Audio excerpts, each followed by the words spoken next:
दोस्तों, आज मैं आपके सामने एक बहुत ही अजीबोगरीब मूवी को लेकर आया हूँ। इस मूवी को अभी हाल ही में तेलुगु भाषा में रिलीज किया गया है, जिसका नाम आपको स्क्रीन पर देखने को मिल जाएगा। मैं बता दूं कि इस मूवी में एक बहुत ही बड़ा और इम्पोर्टेंट टॉपिक छुपा हुआ है, जिसकी वजह से इसकी IMDb रेटिंग है 8.7 और इसीलिए मेरी आपसे रिक्वेस्ट है कि मूवी को आखिरी तक जरूर देखना।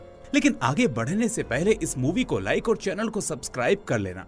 तो चलिए शुरू करते हैं आज की ये शानदार एक्सप्लेनेशन। तो मूवी की शुरुआत एक गांव से होती है, जहां हमें कुमार नाम का एक लड़का दिखाया जाता है। अब हम देखते हैं कि कुमार की दादी खटिया पर लेटी हुई है और इस वक्त मरने की हालत में है, जिस वजह से गांव के ढेर सारे लोग उसके घर के पास जमा हो जाते हैं। अब कुमार सभी के सामने अपनी दादी की बातें याद करके फूट फूट कर रोने लगता है। वो कहता है कि सुबह तक मेरी दादी बिल्कुल ठीक थी, लेकिन पता नहीं कैसे अचानक इनकी तबीयत बिगड़ने लगी। खैर, इसी बीच रात के 9 बजते हैं और तभी गांव की घड़ी की घंटी बजने लगती है।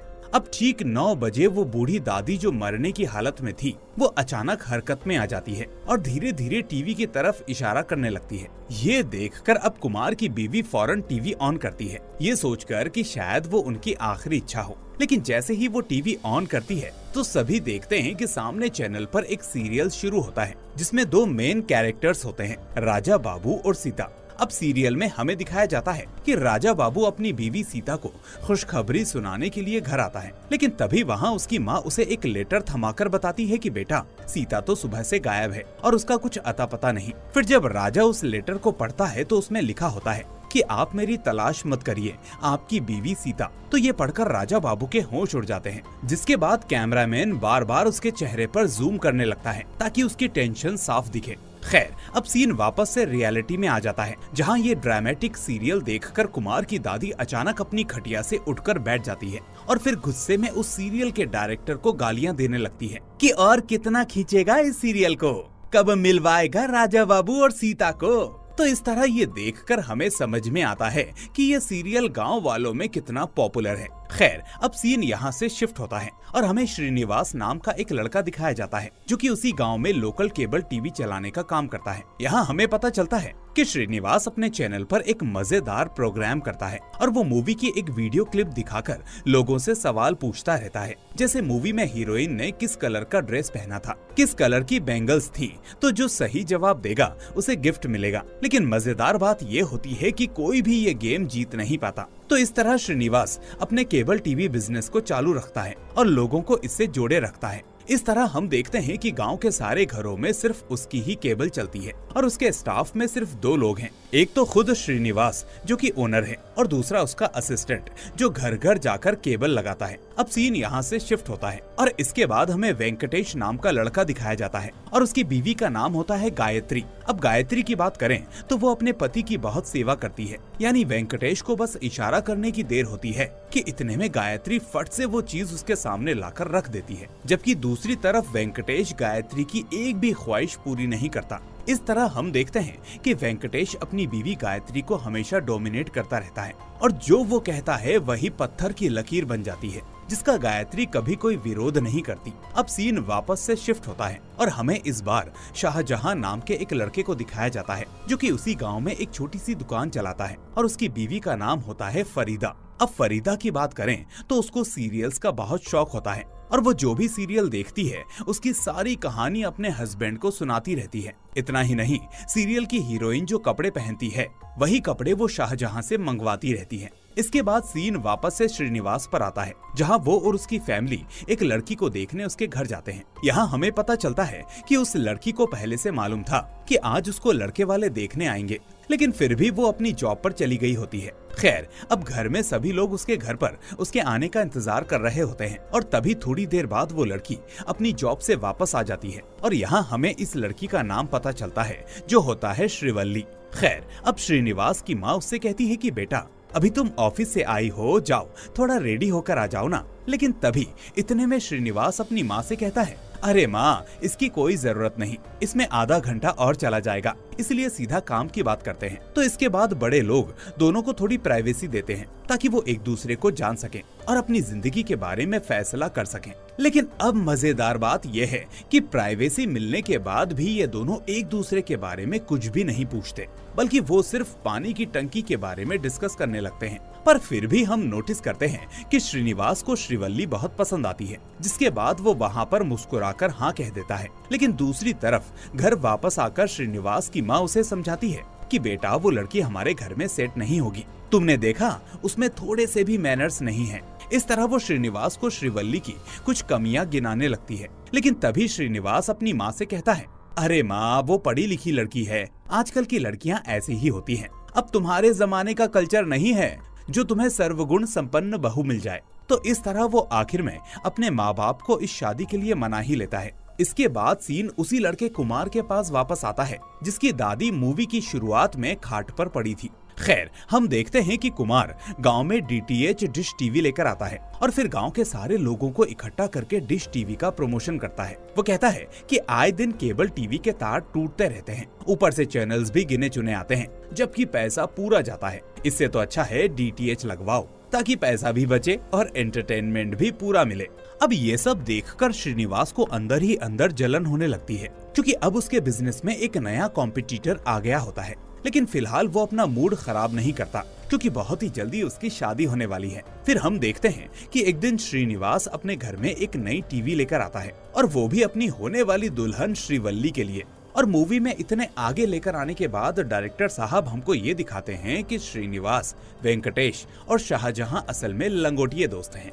खैर अब श्रीनिवास अपने दोस्तों वेंकटेश और शाहजहां से मिलने जाता है, जहां वो उन्हें श्रीवल्ली के बारे में बताता है कि मैंने तो अपने पेरेंट्स को बोल दिया था कि शादी करूंगा तो श्रीवल्ली से ही करूंगा, जिसके बाद वो मान गए। इसके बाद अब वो दोनों दोस्त उसे शादी की टिप्स देने लगते हैं और उससे कहते हैं कि तुम कोई पुष्पा नहीं हो जो श्रीवल्ली के सामने झुकोगे। वो पूछते हैं कि जरा ये बताओ कि शादी हो जाने पर काम से घर आने के बाद अपनी बीबी से चाय कैसे मांगोगे। तो श्रीनिवास जवाब देता है कि मैं कहूँगा, श्रीवल्ली अगर तुम्हें कुछ काम नहीं है तो क्या तुम मेरे लिए एक कप चाय बना सकती हो। तो ये सुनकर वेंकटेश और शाहजहां उसका मजाक उड़ाने लगते हैं और कहते हैं कि अबे तू उसका पति है या वो तेरी पति है। इस पर शाहजहां अपने बारे में बताते हुए कहता है कि मैं तो बस एक वर्ड बोलता हूँ कॉफी, और अगले सेकंड में कॉफी मेरे सामने होती है। इसके बाद वेंकटेश अपने बारे में बताता है कि मैं तो मुंह से बोलता तक नहीं, बस हाथ ऊपर उठाता हूँ, उंगली टेढ़ी करता हूँ और चाय का कप मेरे हाथ में आ जाता है। अब इन दोनों का बिहेवियर देखकर श्रीनिवास शॉक्ड रह जाता है और उनसे कहता है कि अरे अपनी बीवी से ऐसे कोई बिहेव करता है क्या। तो इस पर वेंकटेश उसे समझाता है कि देख बेटा, पुरुष दो तरह के होते हैं, एक मामूली पुरुष और दूसरे अल्फा पुरुष। अब मैं और शाहजहां अल्फा पुरुष हैं, जिस वजह से बीवियां हमारी सुनती हैं, हम उनकी नहीं। इसलिए अगर तुम अल्फा पुरुष नहीं बनोगे तो बीवी उल्टा तुम्हें कंट्रोल करेगी, बाकी तुम्हारी मर्जी। इस तरह वो दोनों श्रीनिवास को फालतू का ज्ञान देने लगते हैं। खैर अब हम देखते हैं कि शादी की तैयारियां शुरू हो जाती हैं और आखिर श्रीनिवास और श्रीवल्ली की शादी हो जाती है। अब शादी के दौरान गायत्री और फरीदा, जो वेंकटेश और शाहजहां की बीवियां हैं, वो भी श्रीवल्ली की अच्छी खासी दोस्त बन जाती हैं। और फिर पहली रात श्रीनिवास को अपने दोस्तों की बातें याद आती हैं कि उसे अल्फा पुरुष बनना है, श्रीवल्ली के सामने झुकना नहीं है। इसलिए अब वो श्रीवल्ली को अपने बारे में झूठी बातें बताने लगता है कि मैं बाहर से हंसता रहता हूँ लेकिन अंदर से मैं बहुत गुस्से वाला हूँ। मेरे घर वाले भी मेरे बारे में नहीं जानते और कोई मेरी बात को टाले ये मुझे बिल्कुल भी पसंद नहीं। अब जब वो ये सब बोल रहा होता है तभी अचानक श्रीवल्ली एकदम से उठकर टीवी के सामने जाकर बैठ जाती है। इसके बाद वो टीवी ऑन करती है और वही सीरियल देखने लगती है, वो राजा बाबू और सीता वाला। अब ये देखकर श्रीनिवास उससे कहता है, अरे तुम भी ये सीरियल देखती हो, इससे अच्छा तो मेरी केबल टीवी लगाओ, उसमें कम से कम अच्छे लव सॉन्ग्स तो चलते रहेंगे, जिससे थोड़ा रोमांटिक माहौल बन जाएगा। लेकिन श्रीवल्ली उसकी बात का कोई जवाब नहीं देती और वो सीरियल में ही खोई रहती है। इसी बीच सीरियल में राजा बाबू अपने दोस्तों से कहता है, तुम लोग जल्दी से मेरी सीता को ढूंढो, पता नहीं वो घर से कहाँ चली गई, इसका मतलब मैंने उसे बहुत सताया होगा। उसे ढूंढो भाई, मुझे उससे माफी मांगनी है। फिर जब कुछ देर बीत जाती है तो श्रीनिवास फिर से बोलता है कि श्रीवल्ली इस टाइम ये सीरियल क्यों देख रही हो, तुम्हें पता है ना कि आज की रात हमारे लिए कितनी स्पेशल है। तभी श्रीवल्ली अचानक गुस्से में पलटकर उसे देखती है और ये देखकर श्रीनिवास बहुत डर जाता है, जिसके बाद वो बिना कुछ कहे चुपचाप सो जाता है। इसके बाद सुबह श्रीवल्ली रेडी होकर श्रीनिवास से पूछती है, रात को आप इतनी जल्दी क्यों सो गए थे? लेकिन श्रीनिवास उल्टा उससे रात की वजह से बहुत गुस्सा होता है, इसलिए वो उसकी बात का कोई जवाब नहीं देता। फिर हम देखते हैं कि श्रीवल्ली अपनी जॉब के लिए तैयार हो चुकी होती है कि तभी वो अपनी सास से कहती है, माँ जी मेरे लिए भी एक डोसा बना दीजिए ना, मेरा ऑफिस का टाइम हो रहा है। तो ये सुनकर सारे घर वाले शॉक्ड हो जाते हैं और खास करके श्रीनिवास की माँ। खैर, अब ब्रेकफास्ट के बाद श्रीनिवास श्रीवल्ली को उसके ऑफिस के पास ड्रॉप करने जाता है, जहां रास्ते में वो उसे अपनी केबल टीवी की ऑफिस दिखाता है। लेकिन हैरानी की बात ये होती है कि उसके ऑफिस के बगल में ही कुमार का डिश टीवी का बैनर लगा होता है, जिसमें लिखा है कम प्राइस में ज्यादा चैनल्स पाओ। तो ये देखकर श्रीनिवास गुस्से में कुमार के पास जाता है और उसे बैनर हटाने को कहता है। लेकिन उससे ज्यादा गुस्सा श्रीवल्ली को आता है, जिसके बाद वो उससे चिल्लाकर कहती है, फटाफट अपना बैनर हटाओ वरना तुम्हारी ऑफिस ही उड़ा दूंगी। इस तरह श्रीवल्ली का इतना वायलेंट रिएक्शन देखकर श्रीनिवास अब उसे शांत करके वहाँ से ले जाता है। फिर दूसरी रात श्रीनिवास फिर से टिप टॉप तैयार होता है अपनी सुहागरात मनाने के लिए। लेकिन तभी बातों ही बातों में श्रीवल्ली बताती है कि मैं कॉलेज में बहुत अच्छा गाना गाती थी। तो इस पर श्रीनिवास कहता है कि फिर मेरे लिए एक गाना गा दो ना। अब श्रीवल्ली मुस्कुराते हुए गाना शुरू करती है, लेकिन देखते ही देखते उसकी आवाज अचानक भारी होने लगती है, जिसके बाद वो अचानक फिर से टीवी के सामने जाकर बैठ जाती है और वही सीरियल देखने लगती है। अब श्रीनिवास टीवी के सामने आकर कहता है कि श्रीवल्ली ये क्या तुम फिर से सीरियल देखने लगी? चलो ना थोड़ी देर बात करते हैं। लेकिन श्रीवल्ली का सारा ध्यान सीरियल पर होता है, इसलिए वो उसकी बात इग्नोर कर देती है। पर इस बात से श्रीनिवास को बहुत गुस्सा आता है और फिर वो गुस्से में टीवी का स्विच ही ऑफ कर देता है। लेकिन तभी श्रीवल्ली वापस टीवी ऑन कर देती है। इसके बाद श्रीनिवास फिर से स्विच ऑफ करने की कोशिश करता है, तो अचानक श्रीवल्ली गुस्से में इतनी बड़ी खटिया को एक हाथ से हटा देती है और फिर उससे डरावनी आवाज में कहती है कि टीवी ऑफ मत करना वरना बहुत भारी पड़ेगा। तो ये देखकर बेचारे श्रीनिवास के तो होश ही उड़ जाते हैं और फिर वो डर के मारे चुपचाप कोने में जाकर बैठ जाता है और वहीं सो जाता है। इसके बाद सुबह श्रीनिवास अपने दोस्तों को अपने ऑफिस पर बुलाता है और वो उन्हें वही रात वाला इंसिडेंट सुनाता है कि मेरी बीवी तो उस सीरियल के लिए पागल है। तो शाहजहां बताता है कि उसकी बीवी फरीदा ने भी कल रात ऐसा ही रिएक्शन दिया था। तो यहाँ हमें समझ में आता है कि हर रात 9 बजे जब वो सीरियल आता है तो श्रीवल्ली और फरीदा अजीब तरीके से रिएक्ट करके टीवी के सामने जाकर बैठ जाती है। तो इस तरह एक दूसरे से ये सुनकर श्रीनिवास और शाहजहां शॉक्ड हो जाते हैं। लेकिन दूसरी तरफ वेंकटेश शाहजहां का मजाक उड़ाने लगता है कि अरे शाहजहां, हम दोनों तो अल्फा पुरुष है ना, फिर भी तुम अपनी बीवी से डरने लगे, क्या तुम भी श्रीनिवास की तरह बनते जा रहे हो? तो श्रीनिवास और शाहजहां उससे कहते हैं कि तुम्हारी तो नाइट ड्यूटी है ना, इसलिए तुम्हें कुछ नहीं पता। तुम एक काम करो, एक दिन ऑफिस से छुट्टी लेकर अपनी बीवी को ऑब्जर्व करो और ठीक 9 बजे उससे कॉफी मांगो, फिर देखते हैं कि क्या होता है। तो ये सुनकर वेंकटेश जवाब देता है, अरे इसमें कौन सी बड़ी बात है, तुम लोग एक काम करो, आज रात को 9 बजे मेरे घर पर आ जाना, वहाँ तुम दोनों मुझे देखकर कुछ न कुछ तो सीख ही जाओगे कि बीवियों को कैसे कंट्रोल किया जाता है। तो इस तरह अब रात का सीन शुरू होता है, जहां श्रीनिवास और शाहजहां वेंकटेश के घर के बाहर खड़े होकर खिड़की से झांक रहे होते हैं और यहां हमें दिखाया जाता है कि वेंकटेश अपना हाथ आगे बढ़ाकर अपनी बीवी गायत्री से चाय मांगता है। लेकिन गायत्री जो हमेशा उसकी बात मानती थी, वो इस बार शॉकिंगली किचन से एक चेयर लाकर टीवी के सामने जाकर बैठ जाती है और फिर टीवी ऑन करके वही सीरियल देखने लगती है जिसके बारे में उसके दोस्तों ने बताया था। अब ये देखकर वेंकटेश हैरान हो जाता है और यही सोचने लगता है कि मुझे बिना कॉफी दिए ये टीवी कैसे देखने लगी। तभी वो गुस्से में आकर उस टीवी को ऑफ कर देता है और साथ ही रिमोट की बैटरीज भी निकालकर बाहर फेंक देता है। इसके बाद गायत्री जब ये सब देखती है तो वो अचानक अजीब सी आवाज में वेंकटेश से बैटरीज वापस मांगने लगती है कि बैटरीज मुझे दो। लेकिन जब वेंकटेश उसकी बात नहीं मानता तो गायत्री उसका गला पकड़कर उसे हवा में लटका देती है और एक झटके में दूर फेंक देती है। अब गायत्री का ये रूप देखकर वेंकटेश डर के मारे कांपने लगता है और फिर फटाफट बैटरीज ढूंढने लगता है, लेकिन उसे बैटरीज मिलती ही नहीं। तभी उधर बाहर खड़े श्रीनिवास और शाहजहां उसकी जान बचाने के लिए अपनी वॉच की बैटरीज निकालकर उस टीवी रिमोट में डाल देते हैं और वो सीरियल को वापस से ऑन कर देते हैं, जिसे देखते ही गायत्री खुश होकर हंसते हुए टीवी के सामने जाकर बैठ जाती है। इसके बाद दोनों दोस्त वेंकटेश के पास आते हैं और कहते हैं कि देखा, तुम्हारी बीवी पूरी तरह से चंद्रमुखी की तरह बदल गई। खैर, अब सुबह होती है, जिसके बाद श्रीनिवास, वेंकटेश और शाहजहां किसी जगह पर मिलते हैं और इस बारे में डिस्कस करने लगते हैं कि आखिर ये सब क्या हो रहा है और क्यों हो रहा है। वो हैरान होते हैं कि आखिर उनकी बीवियों को क्या हो गया है, जो रात के 9 बजे सीरियल शुरू होते ही टीवी के सामने जाकर बैठ जाती हैं और अपने पतियों की भी नहीं सुनती। अब श्रीनिवास कहता है कि मुझे लगता है कि वो सीरियल ही श्रापित है, जिसकी वजह से ये सब हो रहा है। इसलिए अब वो सुझाव देता है कि पहले हमें अपनी बीवियों से इस बारे में बात करनी चाहिए कि रात को वो ऐसा क्यों बिहेव करती हैं। लेकिन वेंकटेश का अल्फा अंदाज फिर से सामने आता है और वो कहता है कि अरे ये हमारी प्रॉब्लम है, हम खुद सॉल्व करेंगे, क्योंकि अगर औरतों से मदद मांगी तो वो हमें नीची नजरों से देखेंगी। तभी शाहजहां बोलता है कि मुझे लगता है कि हमारी बीवियों में भूत का साया है, इसलिए हमें किसी तांत्रिक से मिलना चाहिए।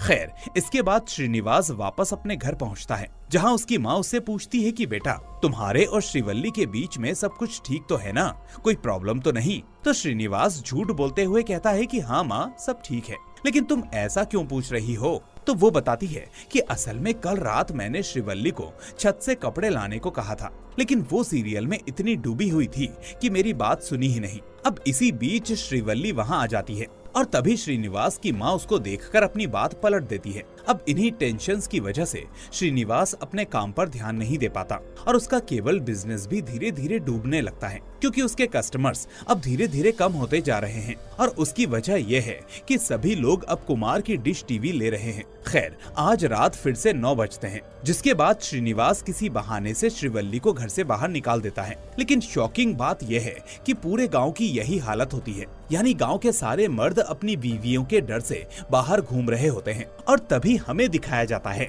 कि हर घर की औरत रात 9 बजे वायलेंटली बिहेव करते हुए टीवी के सामने जाकर वही सीरियल देख रही होती हैं। यानी ये प्रॉब्लम सिर्फ श्रीवल्ली, गायत्री और फरीदा तक सीमित नहीं है, बल्कि गांव की हर औरत के ऊपर ये साया है। इसके बाद जब सुबह होती है तो श्रीनिवास, वेंकटेश और शाहजहां फिर से मिलते हैं और वापस डिस्कस करने लगते हैं कि गांव में इतना कुछ हो रहा है, लेकिन किसी मर्द ने अपने खिलाफ आवाज तक नहीं उठाई, ऐसा क्यों?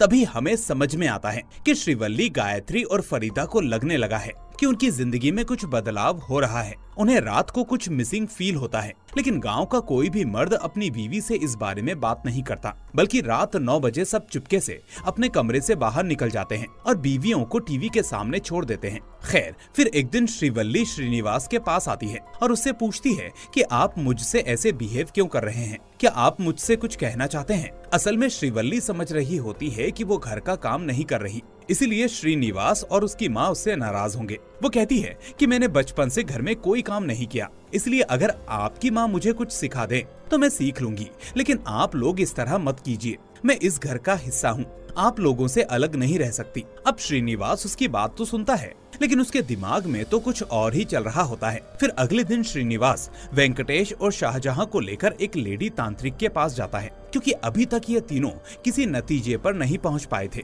और इन्हें लग रहा था कि ये कोई भूत या प्रेत का श्राप है, जिसके कारण पूरे गांव में ये सब हो रहा है। खैर, अब हम उस लेडी तांत्रिक को देखते हैं, जिसका नाम होता है माया। अब माया को देखकर लगता है कि वो किसी गहरी तपस्या में डूबी है और फिर वो इन तीनों को देखकर इनकी प्रॉब्लम्स को तुरंत समझ जाती है। इसके बाद माया उनसे कहती है कि तुम्हारी प्रॉब्लम का सलूशन मेरे पास है। इसके बाद वो उनको एक मंत्र देती है और कहती है कि इसे 10 लाख बार जाप करना होगा। तो ये सुनकर तीनों शॉक्ड हो जाते हैं कि आखिर 10 लाख बार इस मंत्र को हम कैसे पढ़ पाएंगे। तो माया उनसे कहती है कि मुझे पता है तुम में इतना संकल्प नहीं है, इसलिए ये काम मेरा शिष्य कर देगा, तुम इसकी फिक्र मत करो, बस इनको 10,000 रुपए दे दो। अब ये सुनकर तीनों कहते हैं कि मैडम, हमारे पास 10,000 रुपए नहीं है, इसलिए आप हमें मंत्र दे दीजिए, हम खुद जाप कर लेंगे। तो इस तरह अब माया उन्हें मंत्र दे देती है, लेकिन साथ ही वो उन्हें कुछ सख्त रूल्स भी बताती है, जैसे एक टांग पर खड़े होकर बिना खाए पिए इस मंत्र का जाप करना होगा। तो इतना सब सुनकर आखिर में तीनों कहते हैं कि मैडम, इतनी कठोर तपस्या हम नहीं कर सकते। और फिर आखिरकार वो तीनों 10,000 रुपए एडजस्ट करके माया को दे देते हैं। इसके बाद माया उन्हें एक लिक्विड देती है और कहती है कि ठीक 9 बजे इस लिक्विड को एक बर्तन में डाल देना और फिर अपनी अपनी बीवियों के बाल काटकर उसमें डाल देना। फिर इसके थोड़ी देर बाद धुआं निकलेगा, जिसमें तुम्हें वो असली भूत नजर आएगा जो ये सब कर रहा है। खैर, अब रात होती है और फिर उन तीनों की बीवियां सीरियल देख रही होती हैं, जिसके बाद श्रीनिवास, वेंकटेश और शाहजहां बड़ी मुश्किल से अपनी बीवियों के बाल काटकर उस लिक्विड में डालते हैं और फिर थोड़ी देर बाद लिक्विड से ढेर सारा धुआं निकलने लगता है, जिसके बाद उनके घर धुएं से भर जाते हैं। लेकिन तभी शॉकिंगली धुएं में उन्हें उन भूतों के चेहरे नजर आते हैं, और ये भूत कोई और नहीं बल्कि उन्हीं के अपने दादा और नानी होते हैं। यानी यहाँ हमें समझ में आता है कि गांव की मरी हुई बूढ़ी औरतों की आत्माएं अपनी बहुओं के शरीर में घुसकर ये सीरियल देख रही होती हैं, और उसकी वजह यह है कि ये सीरियल सालों से चल रहा होता है और इसका अंत नहीं हुआ, जिस वजह से इन आत्माओं को भी मुक्ति नहीं मिली। खैर, इसके बाद सुबह सुबह तीनों दोस्त फिर से मिलते हैं और डिस्कस करने लगते हैं कि क्या इन बूढ़ी औरतों को मरने के बाद भी सीरियल देखना इतना जरूरी है। फिर तभी टीवी पर उस सीरियल का एडवर्टाइजमेंट चलने लगता है, जहां एड में बताया जाता है कि इतने सालों से जिस दिन का इंतजार था वो दिन आ गया। यानी पूरे 3 दिन बाद इस सीरियल का आखिरी एपिसोड आएगा, जिसमें राजा बाबू और सीता का मिलन होगा। तो ये सुनकर गांव के सारे मर्द खुश हो जाते हैं और यही सोचने लगते हैं कि अब अगर सीरियल खत्म हो गया तो सारी आत्माएं अपने आप चली जाएंगी और सब कुछ नॉर्मल हो जाएगा। इसके बाद हर रात 9 बजे श्रीनिवास, वेंकटेश और शाहजहां अपनी बीवियों को खुद चेयर डालकर टीवी के सामने बैठाने लगते हैं। और फिर अब इस सीरियल का आखिरी एपिसोड का सीन आता है, जहां राजा बाबू अपनी सीता को देख लेता है और वो उसके पास जाकर माफी मांगने लगता है कि सीता, जब तुम मेरे पास थी तब मैंने तुम्हारी कद्र नहीं की, लेकिन अब मुझे माफ कर दो। अब मैं बदल गया हूँ और साथ ही मैं अब तुम्हें अच्छा पति बनकर दिखाऊंगा। तो गांव की सारी औरतें इसी सीन का इंतजार कर रही होती हैं, लेकिन तभी अचानक सीरियल में जोरदार बारिश होने लगती है और उस बारिश की वजह से एक पेड़ की डाल टूटकर राजा बाबू के सिर पर लग जाती है। अब हालांकि उससे उसे ज्यादा चोट नहीं लगती, लेकिन हम देखते हैं कि इससे वो अपनी याददाश्त जरूर खो देता है और फिर वो सीता को भूल जाता है और उससे पूछने लगता है कि तुम कौन हो। तो सीरियल में दिखाया जाता है कि इनका मिलन अभी नहीं होगा और ये कहानी अभी और लंबी चलेगी। तो ये देखकर गांव के सारे मर्द शॉक्ड हो जाते हैं और सारी बूढ़ी औरतों की आत्माएं भी सीरियल को कोसने लगती हैं। वो राजा बाबू को डांटती हैं कि तुझे भी आज ही अपनी याददाश्त खोनी थी। इसके बाद सीरियल में सीता अपने पति को हॉस्पिटल में एडमिट करती है, जहां डॉक्टर सीता को बताता है कि सिर पर चोट लगने की वजह से राजा बाबू ने 1 साल की याददाश्त खो दी है। यानी वो फिर से वैसे ही बिहेव करेगा जैसे वो 1 साल पहले करता था। इसका मतलब वो सीता से वापस नफरत करने लगेगा। लेकिन सीता अब ये ठान लेती है कि वो अपने पति को फिर से बदलेगी और अच्छा इंसान बनाएगी। और इस तरह आखिर में हमें समझ में आता है कि सीरियल में अभी और 3000 एपिसोड्स चलेंगे। इसके बाद गांव के सारे मर्द परेशान होकर फिर से माया के पास जाते हैं, जहां माया उनकी प्रॉब्लम को सुनकर कहती है, इसका हल तुम्हारे ही हाथों में है। इसके बाद श्रीनिवास अपने घर लौटता है और फिर रात को जब वो बिस्तर पर सो रहा होता है तो उसे श्रीवल्ली की जगह अपनी दादी नजर आती हैं, जिसके बाद डर के मारे वो नीचे जाकर सो जाता है। अब ये सब श्रीवल्ली ऑब्जर्व करती है और फिर सुबह सुबह वो घर के काम करने की कोशिश करती है, लेकिन उसे कुछ नहीं आता। और इसी बीच हम देखते हैं कि वो श्रीनिवास से ढंग से बात भी नहीं करती। अब श्रीनिवास उसके पास जाकर पूछता है कि तुम्हें क्या हो गया। तो श्रीवल्ली जवाब देती है कि कुछ दिन पहले मैंने तुमसे भी यही सवाल पूछा था, लेकिन तुमने कुछ बताया नहीं, फिर अब मुझसे क्यों पूछ रहे हो। तो इस तरह अब श्रीनिवास उसे सच बताता है कि पहली रात को तुमने इस खटिया को एक झटके से हटा दिया था और इससे मैं काफी डर गया था, और उसके बाद भी हर रोज अजीब चीजें होने लगी जो मैं अभी तुम्हें समझा नहीं सकता।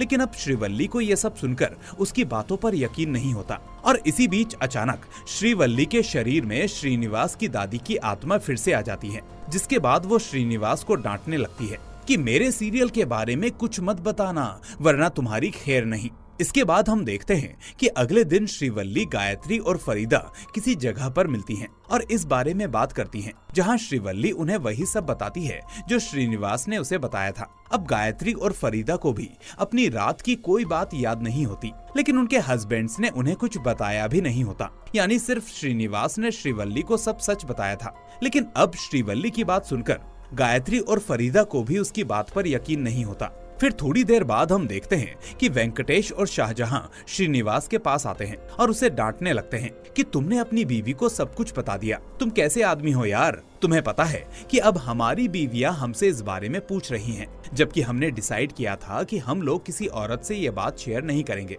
लेकिन तभी श्रीनिवास उन्हें रात का इंसिडेंट बताता है कि मेरी बीवी कल रात बहुत डरावनी लग रही थी, इसलिए मैंने उससे बात की, लेकिन मुझे क्या पता था कि वो तुम्हारी बीवियों को बता देगी। भाई मेरी तो खुद की हालत बहुत खराब है और कुछ समझ में नहीं आ रहा। इसके बाद तीनों की बीवियां उनके पास आती हैं और तरह तरह के आइडियाज देती हैं कि एक काम करना, उस वक्त टीवी ऑफ कर देना, ज्यादा हो तो रिमोट की बैटरीज निकाल देना। लेकिन तीनों कहते हैं कि ये सब हम पहले ही कर चुके हैं, लेकिन उस वक्त कुछ काम नहीं करता। जबकि सीरियल खत्म होने के बाद सब ठीक हो जाता है और वो आत्माएं चली जाती हैं। खैर, इस बीच श्रीनिवास के माँ बाप को भी श्रीवल्ली पर शक होने लगता है, जिसके बाद वो श्रीनिवास से इस बारे में पूछते हैं तो वो अब उनको सारी सच्चाई बता देता है। इसके बाद सीन पूर्णिमा की रात पर शिफ्ट होता है और तभी इन तीनों को याद आता है कि माया ने कहा था कि पूर्णिमा की रात को भूतों की शक्ति ज्यादा बढ़ जाती है, इसलिए सबको उनसे सावधान रहना होगा। इस तरह अब पूर्णिमा की रात में गांव की सारी औरतें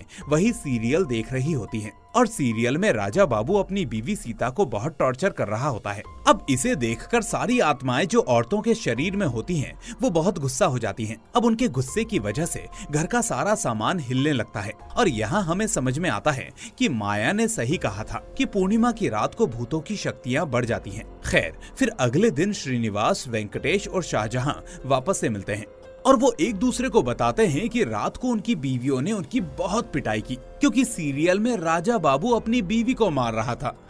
तभी हम देखते हैं कि टीवी पर उस आदमी का इंटरव्यू चलने लगता है जो उस सीरियल में राजा बाबू का किरदार निभाता है। असल में ये इंटरव्यू न्यूज चैनल पर आ रहा होता है, जहां पब्लिक से कॉल लेकर लाइव सीरियल के बारे में फीडबैक लिया जा रहा होता है। अब श्रीवल्ली, गायत्री और फरीदा ये प्रोग्राम देख रही होती हैं, जिसके बाद वो फौरन उस चैनल पर कॉल करके राजा बाबू को गालियां देने लगती हैं कि तुम सीरियल में सीता को इतना टॉर्चर क्यों कर रहे हो, जल्दी से जल्दी उस सीरियल को खत्म करो। अब ये सुनकर राजा बाबू भी गुस्से में जवाब देता है कि ये हमारी कहानी है और वो हमारा सीरियल है, इसलिए हमारी मर्जी कि हम इसको कब बंद करें और ना करें, क्योंकि इसी टॉर्चर की वजह से हमें इतनी टीआरपी मिल रही है। इसलिए अगर तुम्हें पसंद नहीं है तो मत देखो। अब ये प्रोग्राम श्रीनिवास भी देख रहा होता है और तभी उसके दिमाग में एक जबरदस्त आइडिया आता है। वो अगले दिन अपने दोस्तों को बुलाकर अपना प्लान बताता है और उनसे कहता है कि हम लोग खुद इस सीरियल को शूट करेंगे और फिर मेरी केबल टीवी के जरिए उसे टेलीकास्ट करेंगे, जिसमें हम राजा बाबू और सीता को मिला देंगे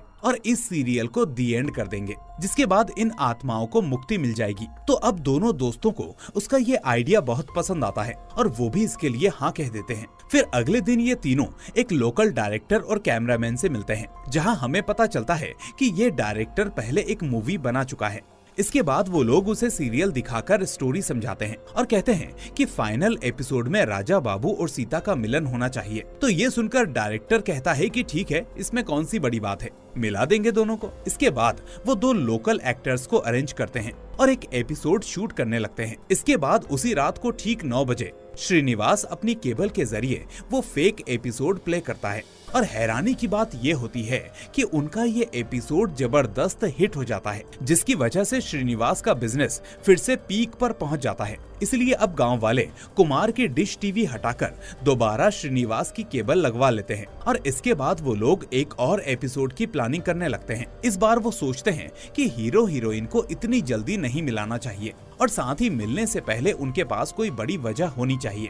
तो इस तरह अब नया एपिसोड शूट होता है, जिसमें सीता अपनी जॉब छोड़ देती है और राजा बाबू से कहती है कि मैंने जॉब छोड़ दी आपके लिए, इसलिए आज से आप जैसा कहेंगे मैं वैसा ही करूंगी। लेकिन ये एपिसोड देखकर सारी आत्माएं बहुत गुस्सा हो जाती हैं और उन्हें लगने लगता है कि राजा बाबू ने सीता की आजादी छीन ली और उसको उसके मन का काम नहीं करने दिया। वो कहती है कि हमें ये एपिसोड बिल्कुल पसंद नहीं आया और इस तरह वो आत्माएं हंगामा करने लगती हैं। इसके बाद श्रीनिवास, वेंकटेश और शाहजहां अपनी बीवियों को सारी बातें बता देते हैं, जिसके बाद श्रीवल्ली, गायत्री और फरीदा भी इस सीरियल को सही तरीके से खत्म करने की कोशिश करती हैं। इसलिए अब वो मिलकर एक नया एपिसोड लिखती हैं, जिसमें ऐसी एंडिंग हो कि सारी आत्माएं शांत हो जाएं। इस तरह अब वो एक छोटा सा एंडिंग लिखकर उसकी शूटिंग कर लेते हैं। खैर, इसके बाद रात का सीन आता है, जहाँ सभी लोग खुश होते हैं कि आज के बाद उनकी जिंदगी सुधर जाएगी।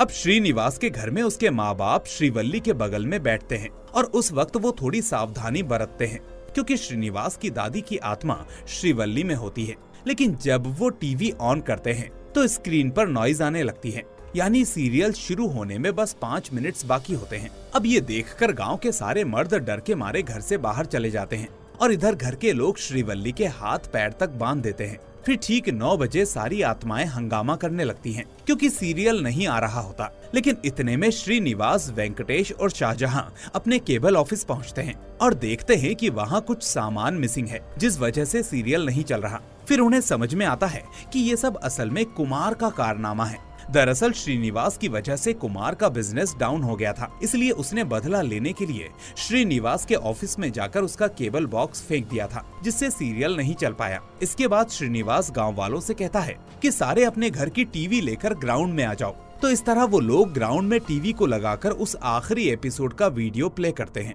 अब उस सीरियल की आवाज सुनकर सारी आत्माएं टीवी के सामने आकर बैठ जाती हैं और आखिरकार अंत में एपिसोड के अंदर राजा बाबू अपनी बीवी सीता को अपना ही लेता है। फिर इसी दौरान श्रीनिवास, वेंकटेश और शाहजहां को समझ में आता है कि उनकी बीवियां उनसे क्या चाहती हैं और आखिर क्यों उन बूढ़ी औरतों की आत्माएं अभी तक भटक रही थी।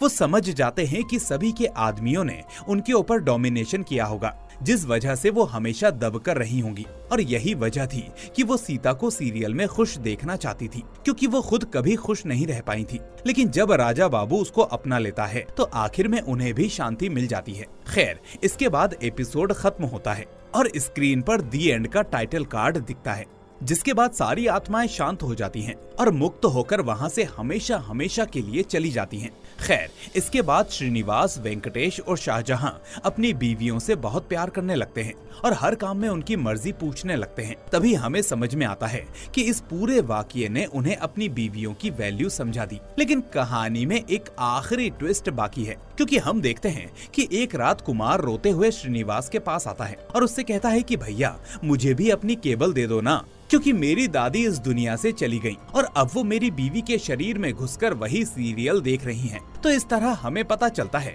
कि जब कुमार ने श्रीनिवास का केबल बॉक्स फेंका था तो वो बॉक्स उसकी दादी को लग गया था, जिससे उनकी मौत हो गई। जिसके बाद अब उसकी आत्मा भी उसी सीरियल की दीवानी हो गई और इस तरह ये मूवी यहाँ एंड हो जाती है। तो दोस्तों, उम्मीद है कि आप इस मूवी में लॉजिक ढूंढने की कोशिश नहीं करेंगे। ये महज एक दिमाग को फ्रेश करने वाली मूवी थी, लेकिन इसके अंदर महिलाओं को लेकर जो मैसेज था वो बहुत ही बड़ा था। हमारे घर में हमारी माँ, बहन, बीवी, दादी, बेटी सभी पुरुषों के आगे कम आंकी जाती हैं, जबकि सच ये है कि जितना काम वो करती हैं, अगर उसका आधा काम भी पुरुष पूरे दिन में कर लें तो बिस्तर से उठ ना पाएं। इसलिए सभी महिलाओं की इज्जत करो, अपने ऊपर नहीं तो कम से कम अपने बराबर का दर्जा तो दो।